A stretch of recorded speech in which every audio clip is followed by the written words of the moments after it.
na hindi ka namin sasabihin na bibili ka pa ng imported na mga gamit na pwede namang mabuhay sa akin. Konti na lang, chef, matatapos. Well, sa awa ng Diyos, kunting na lang, kunting na lang, of course, wala naman din natin pera, yung kinikita ko lamang sa hospitality at sa school, yan po ang naging po. Malaki pong school na. Nakita niyo siguro yun sa powerhouse. Chef, nag-cooking ka, nagluluto, may sibisyon ka. Ba't kapasok sa isip mo na kasutin din minsan yung pag-arte? Well, Diba? minsan sumasagi sa isip ko, bakit hindi, di ba? Kung talagang kailangan na may talent talaga ako. Kaya bakit hindi, di ba?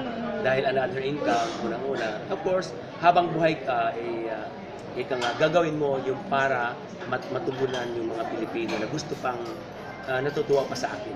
Anong gusto mo, chef? Magpatawag, umiyak, action, if ever? Naku, magpatawa siguro kasi umiiyak parang hindi ko yung 40. Mahirap ako umiyak dahil masaya na akong tao eh. So, comedy. Comedy na lang.